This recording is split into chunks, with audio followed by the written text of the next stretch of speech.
Welcome to इला Joshi C++ classes. आज इस वीडियो में मैं आपको एक्सप्लेन करने जा रही हूँ random access file. Random access file का मतलब है कि हम फाइल को कहीं से भी एक्सेस कर सकते हैं। रैंडम एक्सेस फाइल से पहले आपकी सीक्वेंशियल फाइल्स यूज होती थी। सीक्वेंशियल फाइल्स का मतलब होता है कि जब तक मैं एक पर्टिकुलर रिकॉर्ड को रीड नहीं कर लेती, उसके आगे के रिकॉर्ड्स को रीड नहीं कर सकती। सपोज कीजिए मुझे फाइल में से फोर्थ रिकॉर्ड रीड करना है, तो पहले मुझे फर्स्ट रिकॉर्ड को रीड करना पड़ेगा, फिर सेकंड को, फिर थर्ड को, फिर फोर्थ को। यानी बिना वो 3 रिकॉर्ड रीड किए मैं डायरेक्टली फोर्थ रिकॉर्ड रीड नहीं कर सकती हूँ। लेकिन रैंडम एक्सेस फाइल का मतलब है कि अगर मुझे कोई पर्टिकुलर रिकॉर्ड रीड करना है तो उसके लिए मुझे पहले के रिकॉर्ड्स को रीड करने की रिक्वायरमेंट नहीं है। मैं डायरेक्टली पर्टिकुलर रिकॉर्ड को रीड कर सकती हूँ। फाइल को रैंडमली एक्सेस करने से पहले मैं आपको ये बता दूं कि आपकी फाइल में 2 पॉइंटर होते हैं, gate pointer and put pointer.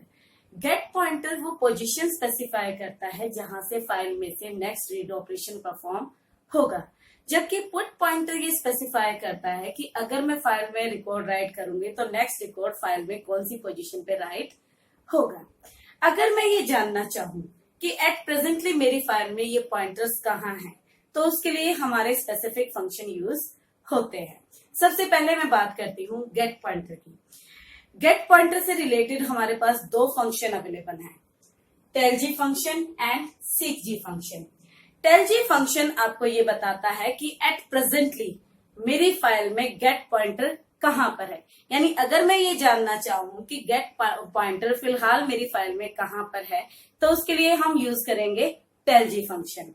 और अगर मैं गेट पॉइंटर की पोजीशन को चेंज करना चाहती हूँ, यानी एक पोजीशन से दूसरी पोजीशन पर सेंड करना चाहती हूँ, तो उसके लिए फंक्शन यूज होता है सीकजी। मैंने अभी आपको टेलजी फंक्शन का यूज बताया, अब उसे यूज कैसे करते हैं वो देखते हैं। सपोज कीजिए मैंने एक फाइल ओपन की। याद रखिए जब हम एक फाइल को ओपन करते हैं तो मेरा गेट पॉइंटर हमेशा कहाँ पर होगा, फाइल की बिगनिंग में। मैंने फाइल को ओपन करते ही आई ऑब्जेक्ट के थ्रू टेलजी फंक्शन को कॉल किया। फिलहाल आई फाइल का टेलजी कहाँ पर है, बिगनिंग में, और फाइल की बिगनिंग कौन सी बाइट पे होती है, 0 बाइट पर होती है। तो एल के अंदर क्या चला जाएगा, 0। और जब हम सी आउट एल कहेंगे देन इट विल प्रिंट 0। अब मैं अगर फाइल में कोई रीड ऑपरेशन परफॉर्म करती हूँ तो मेरा जो रिकॉर्ड रीड होगा वो कौन सी पोजीशन से रीड होगा, 0th बाइट से।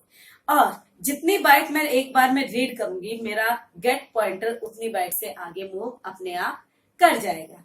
सपोज कीजिए जो ये st.dat फाइल है, इसके अंदर पहले से स्टूडेंट क्लास के रिकॉर्ड स्टोर हैं। अब मैं फाइल से एक रिकॉर्ड रीड करना चाहती हूँ तो मेरे पास स्टूडेंट टाइप का ऑब्जेक्ट होना चाहिए।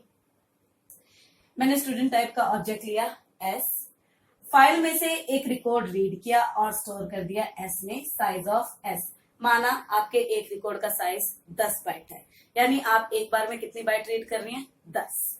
तो जब मैं एक बार में 10 बाइट रीड करूंगी तो 0 से 9 तक में मेरी 10 बाइट्स कंप्लीट हो जाती हैं।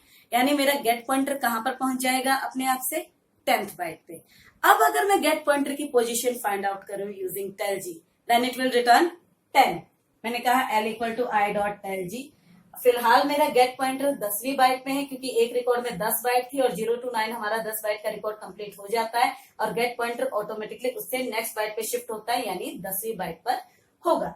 अब जब मैं सी आउट एल कहूंगी तो ये प्रिंट करेगा 10। यानी ये बात क्लियर है कि टेलजी फंक्शन आपको ये बताता है कि एट प्रेजेंटली मेरी फाइल में गेट पॉइंटर।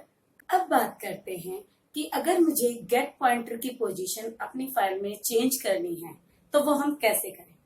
हम गेट पॉइंटर की पोजीशन को चेंज कर सकते हैं यूजिंग सीकजी फंक्शन। जो हमारा सीकजी फंक्शन है, it is used to change the position of get pointer in the file. Seekg function 2 argument receive करता है। सबसे पहले नंबर ऑफ बाइट, यानी आप कितनी बाइट से गेट पॉइंटर की पोजीशन को चेंज करना चाहते हो। नंबर 2 पोजीशन, यानी आप कहां से गेट पॉइंटर की पोजीशन को चेंज करना चाहते हैं। हम 3 पोजीशन से गेट की पोजीशन को चेंज कर सकते हैं। आईओज बिगनिंग, मतलब फाइल की बिगनिंग को ध्यान में रखकर। आईओज एंड, यानी फाइल के एंड से। आईओज CUR, मतलब एट प्रेजेंटली गेट पॉइंटर जहां पर है उसकी जो करंट पोजीशन है उसके अकॉर्डिंगली भी हम गेट पॉइंटर की पोजीशन को चेंज कर सकते हैं। अगर आप सीक फंक्शन यूज करते हैं, सिर्फ नंबर ऑफ बाइट बताते हैं, पोजीशन नहीं बताते हैं, तो बाय डिफॉल्ट ये फाइल की बिगनिंग से मूव सपोज कीजिए कि आपको क्वेश्चन दिया गया है कि write a program which will read the 5th record stored in binary file st.dat which contains record of class student type. तो हम कैसे करेंगे? यानी मुझे 5वां रिकॉर्ड रीड करना है student.dat के अंदर जो स्टोर है, और उसके अंदर क्लास स्टूडेंट टाइप के रिकॉर्ड स्टोर है। हम ये बात अच्छी तरह से जानते हैं कि जब मैं फाइल ओपन करूंगी मेरा गेट पॉइंटर कहां पर होगा? बिगिनिंग में। यानी जैसे ही मैं फाइल को ओपन करते ही रीड ऑपरेशन परफॉर्म करूंगी तो डायरेक्टली मेरा पहला रिकॉर्ड रीड होगा, जबकि मुझे स्टार्टिंग के 4 रिकॉर्ड रीड नहीं करने, इसीलिए मुझे पहले गेट पॉइंटर की पोजीशन चेंज करनी पड़ेगी। और गेट पॉइंटर की पोजीशन चेंज करने के लिए कौन सा फंक्शन यूज होता है? सीक आई का गेट पॉइंटर चेंज करना है, इसीलिए मैंने लिखा i.seekg। याद रखिएगा seekg इफ स्ट्रीम क्लास का मेंबर फंक्शन है, इसे हम बिना ऑब्जेक्ट के एक्सेस नहीं कर सकते हैं। हमने कहा i.seekg कितनी बाइट से मूव करना है? 4 into size of s। इस स्टेटमेंट का मतलब क्या है? मुझे तो मालूम है कि 4 रिकॉर्ड आगे मूव करना है, बट कंप्यूटर को नहीं मालूम कि 4 रिकॉर्ड से कितनी बाइट्स का मतलब है। यहाँ पर अगर मैं मानूं कि एक रिकॉर्ड का साइज 10 बाइट है, तो 4 रिकॉर्ड का साइज कितना होगा? 40 बाइट्स। इसीलिए मैंने 4 को इंटू किया size of S. Size of S is the size of 1 record in file. तो इससे हमें पता चल गया कि टोटल हमें कितनी बाइट्स मूव करना है। कहां से मूव करना है? बिगिनिंग से। आप बिगिनिंग से 4 रिकॉर्ड के साइज से गेट पॉइंटर को आगे मूव करेंगे तो गेट पॉइंटर कहां पर जाके रुकेगा? 5th रिकॉर्ड की बिगिनिंग में। तो अब जब हम रीड ऑपरेशन परफॉर्म करेंगे तो स्टार्टिंग के 4 रिकॉर्ड रीड नहीं होंगे, बल्कि क्या रीड होगा? आपका 5वां रिकॉर्ड। और रिकॉर्ड रीड करने के बाद उसे हमें डिस्प्ले करना होता है। आप ये बात अच्छी तरह से जानते हैं कि क्लास के जो प्राइवेट मेंबर होते हैं उन्हें हम ऑब्जेक्ट के थ्रू एक्सेस नहीं कर सकते। तो डेफिनेटली क्लास के पब्लिक सेक्शन में कोई ना कोई मेंबर फंक्शन ऐसा होगा जो ऑब्जेक्ट के डेटा मेंबर की वैल्यू को डिस्प्ले कर रहा होगा। मैंने माना कि क्लास के अंदर पब्लिक सेक्शन में शो फंक्शन है जो सारे डेटा मेंबर की वैल्यू को डिस्प्ले कर रहा है, इसीलिए मैंने लिखा s.show। उम्मीद करती हूँ कि अब आपको समझ में आया होगा कि हम गेट पॉइंटर की पोजीशन को कैसे फाइंड आउट करते हैं, और अगर गेट पॉइंटर की पोजीशन को चेंज करना हो तो कैसे चेंज करते हैं।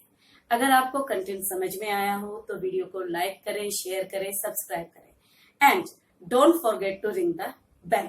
लेकिन अगर आपको कोई डाउट हो तो आप कमेंट भी कर सकते हैं, मैं आपके डाउट का जवाब जरूर दूंगी। Thank you.